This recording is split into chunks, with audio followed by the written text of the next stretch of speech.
Alors, putain, mais oh, ça c'est de la chauffe pour mon arrivée, hein. Bon, merci, putain. Bon, ça va? Ah putain, ah ouais j'adore, ouais. Oh, toi il t'a calmé direct, t'as la gueule au 36e dessous quoi. Ça va? T'es bien? Vous êtes pas vénère toi et lui? Tu passes un bon moment? Alors dis-le à ton visage, il est pas au courant du tout. Hein. Smile mon pote, smile, smile. On est bien, on va se marrer les gars. En plus moi je kiffe jouer ici, putain je viens pas souvent. T'as vu, j'en barre même. Je viens pas souvent jouer ici, donc je kiffe. À chaque fois c'est la bonne ambiance, c'est magnifique. Là j'arrive d'un autre comédie club du côté de Barbès. Ah, tu connais? Ok. Pour ceux qui connaissent pas, s'il n'y a pas de Parisiens ici, Barbès c'est le quartier rebeu de Paris. Voilà. Donc d'habitude là-bas je joue dans un comédie club, enfin un comédie club, un bar. Enfin un bar, une chicha. Un vrai rappeur de blédard le truc, putain, tout ça avec la moustache. Même les hommes, hein. Alors, ça veut dire que là je suis content, vous êtes beau, vous avez la classe et puis surtout vous êtes à distance. Ah, parce que là-bas le premier rang était limite sur mes genoux. C'est chiant. Ah non, ça te fait marrer, mais je te jure, c'est chiant. C'est super chiant comme ça. Sur les... c'est même gênant, rien comme ça pendant 10 minutes. Hein, cousine, c'est gênant, hein.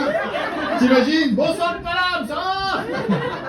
C'est gênant. Hein. Avec mon jean moulant, en 2 minutes, il domine ma religion. C'est là. C'est chaud. En plus, si je commence à faire une blague un peu salade, je bande, bim, je te bifle. Il est où? Bon, ça va, on est bien installés, on est prêts à rigoler. Alhamdoulilah, comme on dit au PSG. Bah, salut tout le monde. Ça, tu vas t'en remettre, t'inquiète, tu vas t'en remettre. Ça, c'est le coup de la Bible, ça. Fais gaffe, ça part à droite aussi. Bon, je me présente parce qu'on se connaît pas, je m'appelle Fouad. La politesse dans ton cul, ok, voilà. Bon, je m'appelle Fouad et comme mon nom l'indique, je suis lyonnais. Ouais, vous avez senti l'arnaque, ok, ouais. Non, je suis moitié lyonnais seulement, moitié. Moitié lyonnais par ma mère et aussi moitié algérien par un ami de mon père. Enfin, moitié algérien, je sais pas. Là, je sais pas parce que plus le temps passe et plus je sens mon côté algérien prendre le dessus, tu vois. Le plus ça va et plus je suis vénère. Et pour un rien. Et ça, si vous connaissez, ça c'est le côté algérien.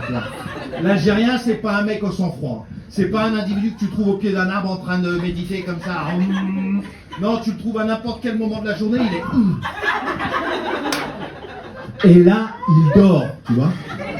Mais ouais, c'est ça, l'Algérien, il est tout le temps vénère. Si vous en côtoyez, vous le savez, hein. Un Algérien, c'est soit vénère, soit en prison. C'est chaud, le truc. Ben ouais, il est comme ça, l'Algérien, tu vois, il a un petit truc en plus par rapport aux Parisiens. Déjà, il a ton scooter. Et il est vénère, il est super vénère. Et là, depuis quelques temps, je suis ultra vénère parce que depuis quelques petites semaines, là, je suis célibataire. Oh. Merci pour cette compassion, c'est gentil. Par contre, là, j'ai entendu un oh un peu grave, là. Hein, c'est très gentil, mais je mange pas de sopin, là. Tu m'as vu avec un tote bag ou un thé matcha? Non, tu vois, voilà. Mais merci quand même. Ouais, je suis célibataire, ouais. Mais c'est pas ça qui me rend vénère, hein. Parce que elle, ça va, je vais pardonner. On a vécu notre histoire, c'est terminé. Tu vois, je lui en veux plus. À ce niveau-là, j'ai atteint la sérénité. Et c'est ça, je crois, la maturité. Tu vois, c'est savoir se séparer sans éprouver le besoin de dire du mal de l'autre. Non, si je suis vénère, là, si tu veux, c'est parce que j'arrive à un âge où le marché du célibat ressemble un peu à une fin de marché de Rungis à 14h. Ouais, c'est ça, t'as compris, il reste plus que les invendus. Oui. Dont je fais partie, bien entendu. Hein. J'ai 38 ans, putain. Bientôt 44. Et on va pas se mentir, quand t'as passé 35 ans, le marché du célibat, c'est plus un marché, c'est une brocante. Ah bon, on va pas se mentir, hein, passer 35 ans quand t'es célibataire, c'est soit que t'as foiré toutes tes histoires, soit que t'en as plus envie. Moi, je fais partie des deux catégories. Je les ai toutes foirées, j'en ai plus envie. Bon, un jour, je me remettrai en question, hein. Je me dirais que j'ai aussi ma part de responsabilité dans ces échecs, tu vois. Je me remettrai en question, comme je vous l'ai dit, mais pour l'instant, j'en ressens pas le besoin. Non, je préfère me dire que j'ai jamais eu de chance, tu vois, que je suis toujours tombé sur la mauvaise partenaire. Enfin bref, je laisse s'exprimer mon côté féminin. Non, passer 35 ans, c'est chaud de tomber sur la bonne partenaire. Là ou parce que pour vous aussi, mesdames, c'est la même. Par applause, il y a des applaudissements. Par applaudissements, il y a des applaudissements.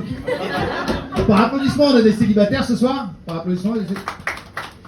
Putain, on est que ça en galère. Fuck. Ouais, bah pour vous aussi, mesdames, c'est galère. Hein. Passer 35 ans, les mecs qui traînent sur le marché, c'est pas le haut du panier. Hein. Ah, plutôt le fond de la benne, même. Hein. Ah, je voudrais bien être solidaire de mes congénères à testicules. Hein. Je fais pas le pick me boy, mais bon, force est de constater que passer 35 ans, les mecs qui traînent sur le marché, c'est soit des gros cons, des gros porcs, des cas sociaux, ou tout ça en même temps. Hein. Le niveau nana, quand tu tombes sur une femme qui a plus de 35 ans, qui est belle, intelligente, sans enfant et célibataire, c'est louche. Hein, ça cache quelque chose. Tu vois, t'es pas confiant. Et c'est un peu comme quand tu arrives en retard à une partouze, tu te dis, ça pue.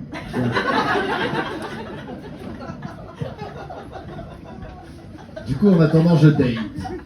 Non, je la laisse faire effet, celle-là. C'est une vanne olfactive. Tu vois, tu l'as senti. Ouais, en attendant, je date. Enfin, je date. Vu ce que je rencontre, je devrais plutôt dire que je fais des expériences. Parce que je sais pas si c'est l'époque ou quoi, mais la plupart des nanas que je rencontre sont bi. Pas bisexuelles, ça serait marrant, ça, non. Bipolaires. De vrais tarés. Certaines sont tellement tarées que c'est pas un psy, non, elles ont besoin, mais d'un exorciste. Tu vas t'en remettre, cousine, t'inquiète.